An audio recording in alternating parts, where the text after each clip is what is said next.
So useful so far, so thank you very, very much. Okay, go.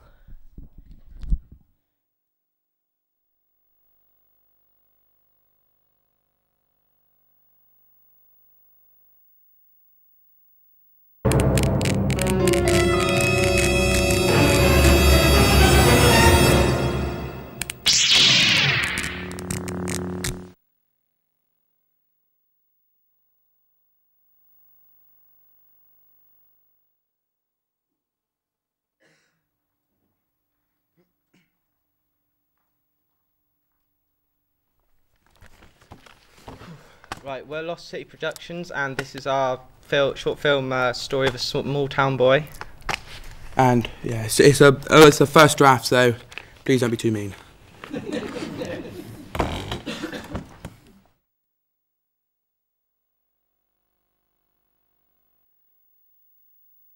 There's something wrong with the town we live in.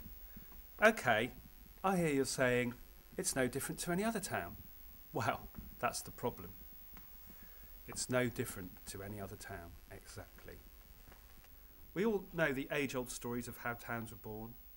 A band of merry pilgrims traversed the wilderness of a primitive country looking for pastures and new land to build themselves a better life. One day they discover this place. The river runs through it, and round this river they build their homes. From these homes they cultivate the land.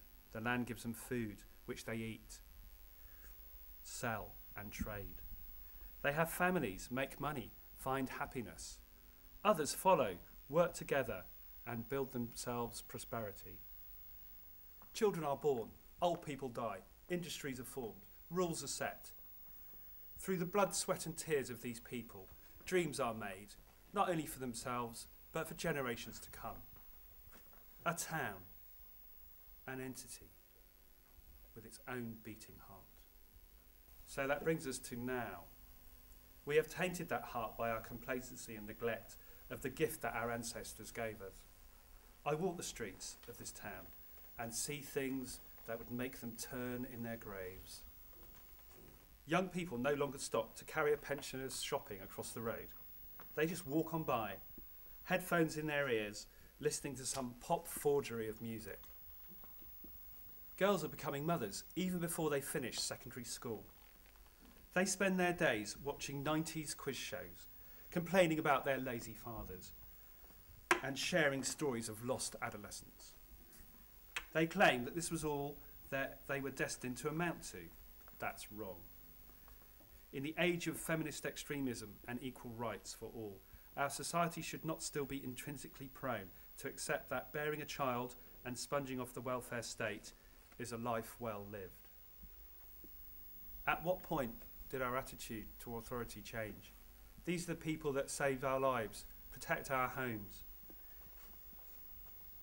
They should be role models for our children, not the subjects of ridicule and distaste.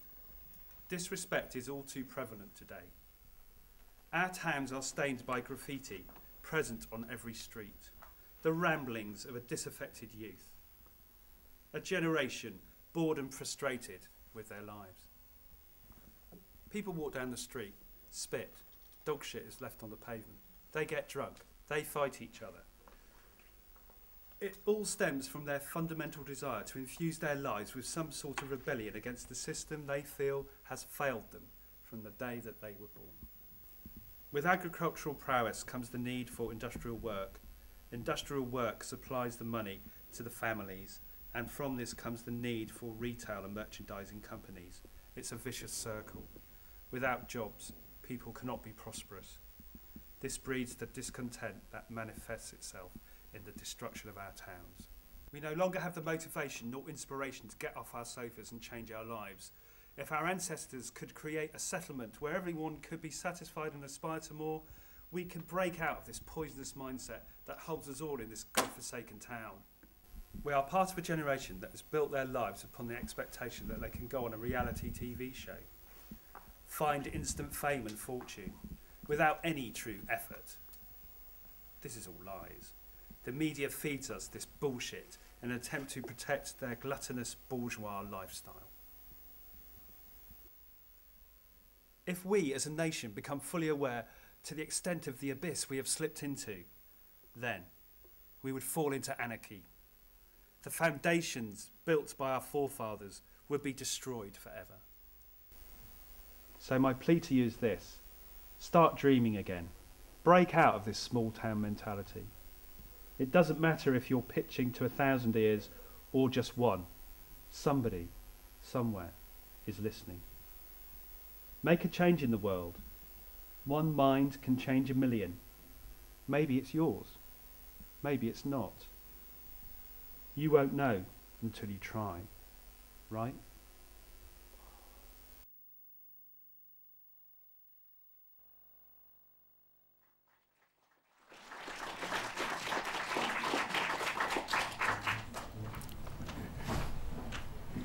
Have you got the question sheet? Yeah. We'll just get it out then. Any questions? I think we have the first one. Right, what should we... Yes. It's your question. Okay. Do you understand the concept, basically? Quite a big question. Jordan's nodding. Just a yes. Anybody else? Was it a party political broadcast? It could be. Who knows? Is he someone famous? No. Not at all, It's sort of like him fantasising. The whole point of the mirror at the end. Would you? It would have been better if you just had his voiceover. Sorry. If you just had the voiceover and not actually seen him. I liked the shots of, the desolation and the destruction. But he sort of turned me off a bit because I thought he was a politician. But it's sort of, without the shots of him, it makes it impossible for us to put across our concept, which is that he's just fantasising about delivering to people that don't exist. That's what the mirror's all about at the end. So, yeah, it's not done particularly well at the end. Anybody else? Did you write the words? I did. You did? I did. I mean, I empathise with an awful lot of that film. I found it quite depressing, actually. I don't know if that's what you'd intended, but there was a lot of despairing and only a little bit of hope towards the end. If that's what you set out to achieve, then you did it very well. I think that's what we saw. It wasn't meant to be motivational, put it that way. Anybody else? Oh, here we go. Yeah, no, actually, I think that's a great script.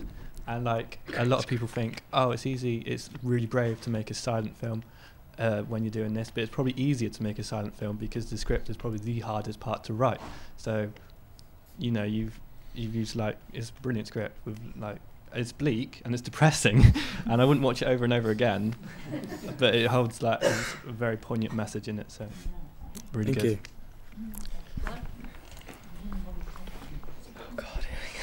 Yeah, right.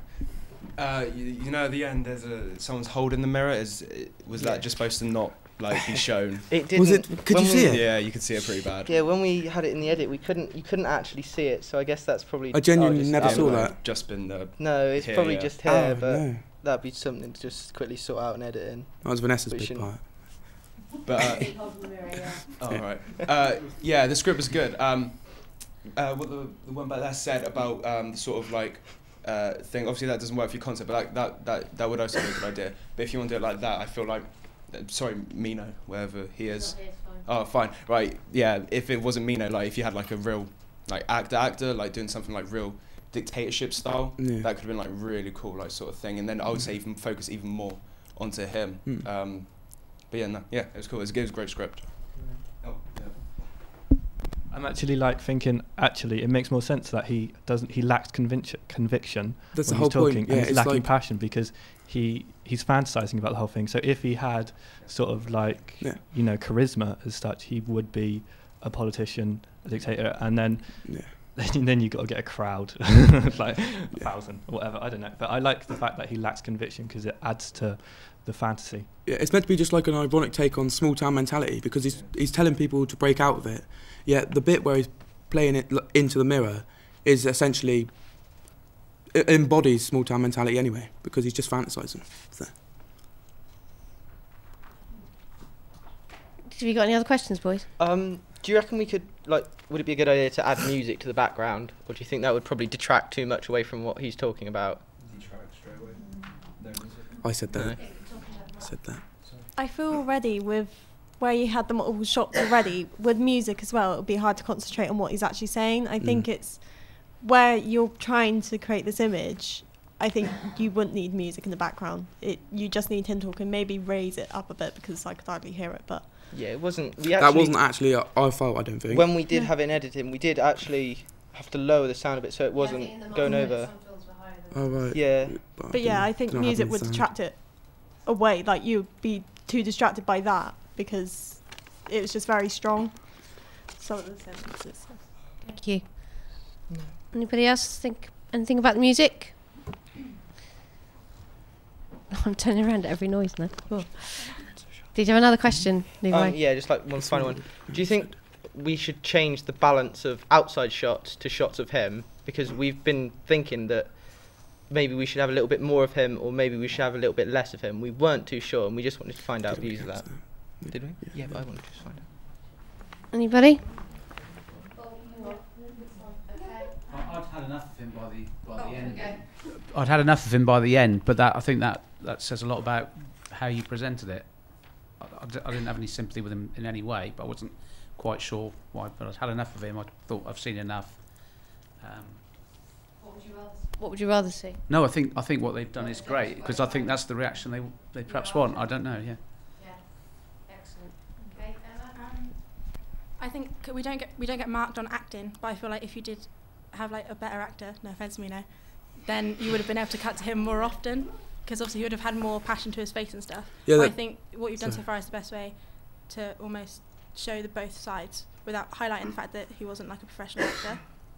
Would you get what I mean? Yeah, a lot of it was that we didn't have much time filming, so we took only a small number of takes of each part, and because it's a monologue, and he did us a favour acting. Really, it's difficult for him to learn the whole script in a few days. So really, that's our fault, not our actors. I thought the balance was spot on. Actually, I really enjoyed that. Thank you.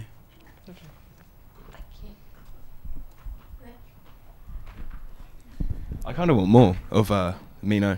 Like, if, like what you said, with I still would feel like a better actor. Yeah. But I feel like the script deserves something better. But like, I would have more that. Yeah, that's it. I'm not even using the mic. Yeah. Waving it around like some kind of weapon. Any other comments? Oh, Jordan. There was just one bit where you said about carrying the shopping across the road, and then it showed the trolley in the river, and it kind of made me think like you're pushing old people into the river. And so I'm not sure if that bit of shot might need moving about a bit, but that's just how I felt when I saw it. Yeah, I think we had like a Thanks, lack Jordan. of shots of the outside world, so we sort of at points had to put them a little bit randomly. Yeah. So yeah. Okay. Anything else? Well done, guys. Good stuff.